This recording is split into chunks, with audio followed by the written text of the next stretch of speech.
Today we will discuss the one question related to the array.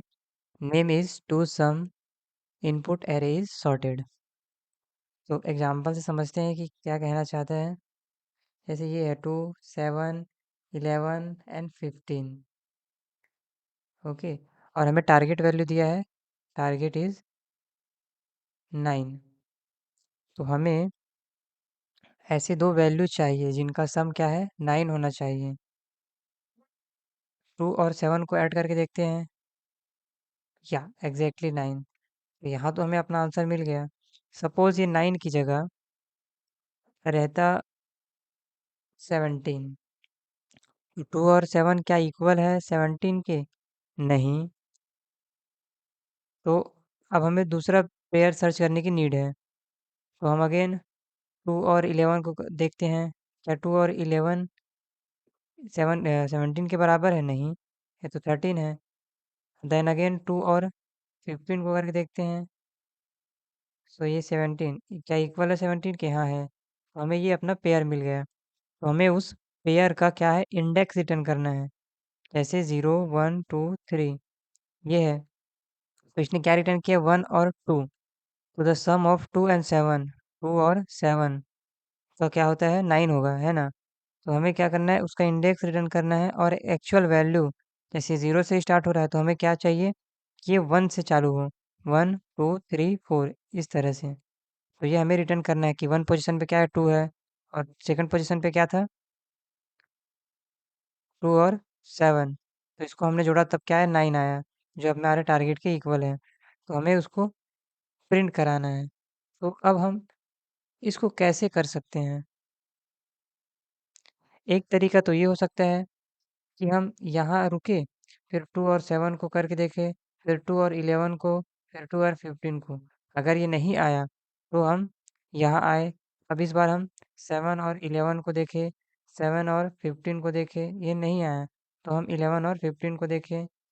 इस तरह से हम क्या कर सकते हैं कि एक को रोक कर हम उसी को ऐड करते हैं एक-एक करके सब नंबर से, और चेक करते हैं कि क्या ये इक्वल तो नहीं है हमारे टारगेट के। तो ये अप्रोच भी काम करेगा, लेकिन ये थोड़ा-सा ज़्यादा समय लेगा क्योंकि हम हर एलिमेंट के लिए चेक कर रहे हैं ना। 2 के लिए सबको चेक कर रहे हैं, 7 के लिए सबको चेक कर रहे हैं, 11 के लिए सबको चेक कर रहे हैं। सबको मतलब 11 के बाद का जो नंबर है, ठीक?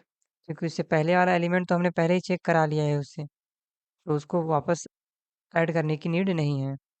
तो हम क्या कर सकते हैं, एक लूप लगा सकते हैं जो कहाँ से चलेगा, 0 से लेके एन तक चलेगा।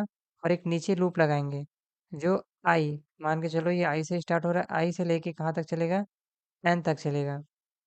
ठीक है, मतलब हर बार एक आगे बढ़ेगा। जैसे आई यहाँ है तो इसको मान लेते हैं तो जे, तो जे हमारा यहाँ से चालू होगा, यहाँ से चेक करना चालू होगा। और हम क्या ऐड करके देखेंगे, आई प्लस जे को मैच करेंगे, क्या टारगेट के बराबर है कि नहीं है। अगर नहीं है तो ऑब्वियस सी बात है कि जे को आगे बढ़ाते जाओ। फिर जैसे ही नहीं मिला आखिरी तक, अब हम आई को आगे लेके जाएंगे और फिर चेक करेंगे जे तक। तो इस तरह से हमें अगर लास्ट में भी नहीं मिला तो हमें रिटर्न कर देना है -1। -1 क्योंकि हमें कुछ मिला ही नहीं। और बाई चांस मिल जाता है तो उस केस में हम यहाँ इंडेक्स पास कर देंगे।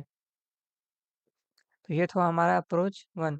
और इसी को बोलते हैं ब्रूट फोर्स। ब्रूट फोर्स मतलब हर वैल्यू के लिए हम एक चेक कर रहे हैं, ठीक है। तो कंटिन्यूअसली चल ही रहा है हमारा कोड हर एक के लिए। और तो दूसरा अप्रोच क्या हो सकता है, जिसको बोल सकते हैं ऑप्टिमल। तो उसका लिए क्या होता है, एक कॉन्सेप्ट होता है टू पॉइंटर। इसके बारे में हमने पिछले वीडियो में भी डिस्कस किया था। आई को हम यहाँ रखते हैं, जे को हम यहाँ रखते हैं। देन उसके बाद क्या करते हैं, अब 2 और 15 को चेक के देखें। और देखो क्या बोल रहा है, input array is sorted. Sorted means बढ़ते क्रम में होगा, 2, 7, 11, 15। ठीक, तो 2 और 7 क्या हुआ, ये हो गया 17। और हमारा टारगेट वैल्यू कितना था, 9 था। तो क्या 17 बड़ा है 9 से? 17 बड़ा है ना 9 से। तो हमें क्या करना है, जे को माइनस माइनस करेंगे। इस केस में क्या करेंगे, हम जे को माइनस माइनस। अब जे हमारा इधर आ गया।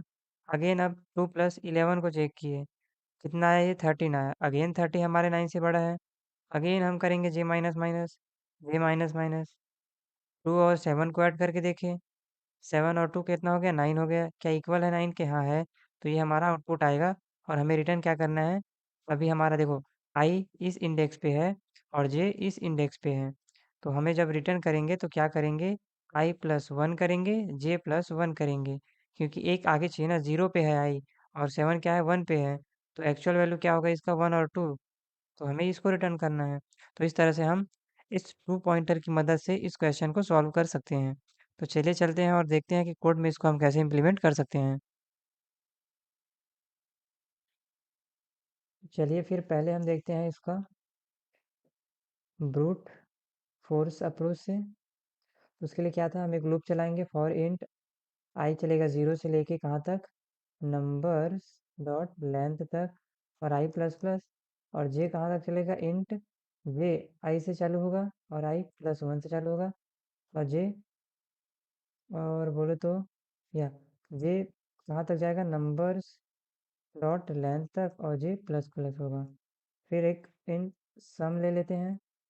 इसमें क्या रहेगा अपना? Numbers of I plus numbers of J. ठीक, इफ अगर सम इज इक्वल टू अगर टारगेट के बराबर आ जाता है तो हम क्या करेंगे? रिटर्न करेंगे और हमें एक एरे रिटर्न करना है। ठीक है, तो उसके लिए क्या करते हैं? एरे न्यू इंड, ये एरे क्रिएट करने का सिंबल, और हमें रिटर्न क्या करना है? आई एक आगे और जे एक आगे, इस तरह से। फिर ये लूप चलते जाएगा और सपोज करो ख़त्म होने के बाद भी नहीं मिला हमें, तो उस केस में हम क्या करेंगे? रिटर्न करेंगे न्यू इंट, और यहाँ क्या रहेगा? माइनस वन, कि हमें लास्ट तक कोई भी मिला मिला ही नहीं। तो दैट्स इट। रन करके देखते हैं।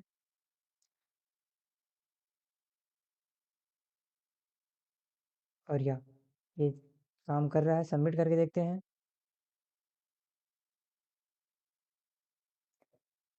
सी दोस्तों, 411 ms मिली सेकेंड, क्योंकि ये हर एक के लिए काम कर रहा है तो इसलिए इसका रन टाइम ज़्यादा है।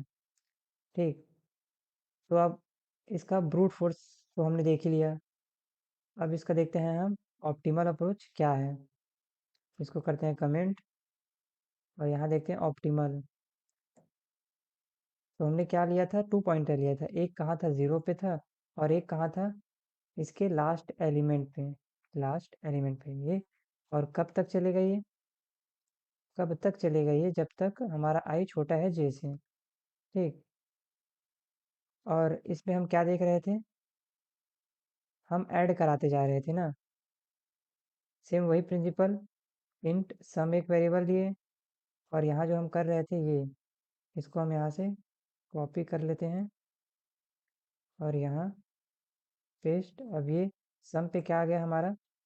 वो वैल्यू आ गया। तो इफ अगर चेक करते हैं क्या सम बराबर है हमारे टारगेट के, अगर ऐसा हो जाता है तो सिंपल है, जो वहाँ रिटर्न कर रहे थे, कहाँ गया ये वाला, वो हम यहाँ रिटर्न कर देंगे, ये इस तरह से। और अगर मान के चलो एल्स इफ क्या होता है? जो सम है वो बड़ा निकल जाता है हमारे टारगेट से। ऐसे करो इसको। ओके, इफ अगर हमारा जो टारगेट है वो बड़ा निकल जाता है, और ये इस तरह से, उस केस में क्या करेंगे? हम अपने जे को माइनस माइनस करेंगे, और एल्स में क्या होगा? आई प्लस प्लस होगा। ठीक, ये और ये किसका है? ये यहाँ से ब्यूटी कर लो ताकि सब एक लाइन पे आ जाए। देन एल्स ये वाला पार्ट हो गया। यहाँ से वाइल ख़त्म। यहाँ से हमने रिटर्न कर दिया और आखिरी में कुछ रिटर्न आया ही नहीं, मतलब वो हिट हुआ ही नहीं। तो हम आखिरी में क्या करेंगे कि हमें कुछ मिला ही नहीं, तो उसके लिए यहाँ से हम रिटर्न कर देंगे ये। रन करके देखते हैं। Error return new outside method. Okay, ये था फॉर का एक हटा। ओ शिट, एक हटाओ और ये पेस्ट यहाँ करो। ये था हमारा सबसे एंड वाला वाइल का ये, देन रन अगेन।